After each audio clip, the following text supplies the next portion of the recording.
I will make your life a living hell.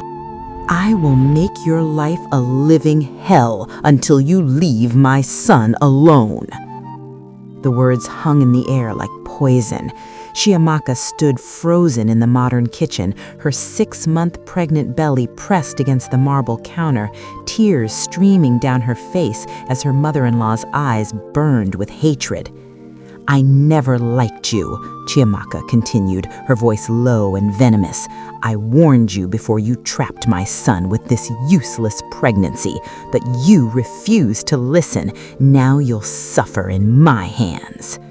Chiamaka's hands trembled as she wiped her tears. She wanted to speak, to defend herself, but what good would it do? This woman had decided from day one that she wasn't good enough for her precious son. Suddenly, footsteps echoed down the hallway.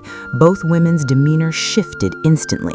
Mama Chidi's scowl transformed into a warm smile. Chiamaka quickly dried her face, forcing her lips into something resembling happiness.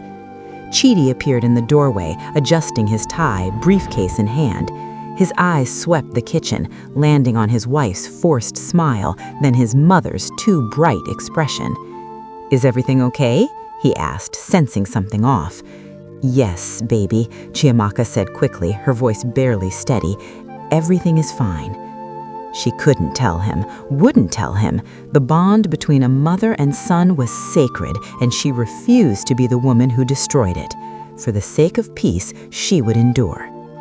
Chidi kissed her forehead, squeezed his mother's shoulder, and left for work. The moment his car pulled out of the compound, Mama Chidi's mask dropped. She walked to where Chiamaka had placed her glass of water, picked it up, and poured it into the sink. "You will suffer in my hands," she whispered, walking away with a cruel smile.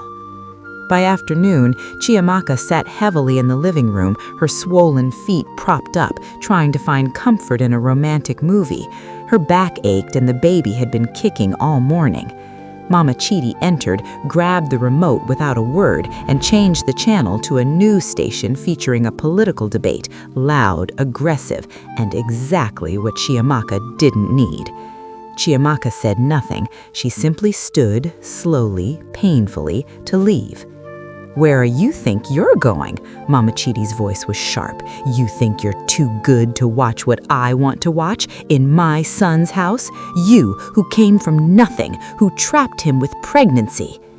The insults rained down as Chiamaka walked away, each word a knife in her already wounded heart. She went to the bedroom and cried until she had no tears left. The cruelty continued in small, calculated ways. One morning, Mama Chidi prepared breakfast, jollof rice, plantains, eggs, and served herself and an extra plate. When Chiamaka came to the dining room, there was nothing left. "Oh, I thought you already ate. You should have come earlier," Mama Chidi said with false innocence. Another day, Chiamaka asked for help reaching a pot from the top shelf. Her belly made it impossible. Mama Chidi looked at her, smiled coldly, and walked away without a word, leaving Chiamaka to struggle dangerously on a stool, risking her pregnancy. When Chidi came home that evening, something was wrong. He could feel it. His mother was too cheerful, too performative.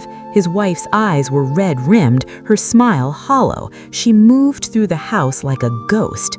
That night, after his mother had gone to her room, Chidi pulled Chiamaka aside. "Baby, what's wrong? And don't tell me nothing. I know you." "I'm fine," she whispered, looking away. "Just pregnancy hormones." "Chiamaka," his voice was firm but gentle. "Talk to me." "I don't want to cause problems. Please, just let it go."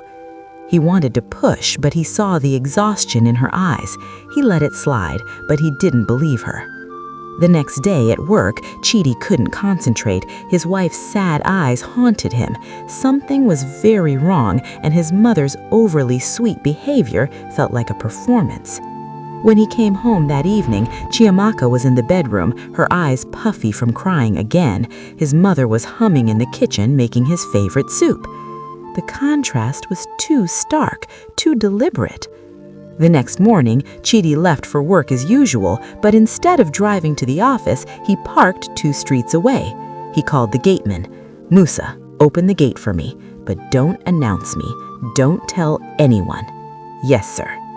Chidi slipped back into his own compound like a thief. The house was quiet. He moved silently toward the living room. What he saw froze his blood.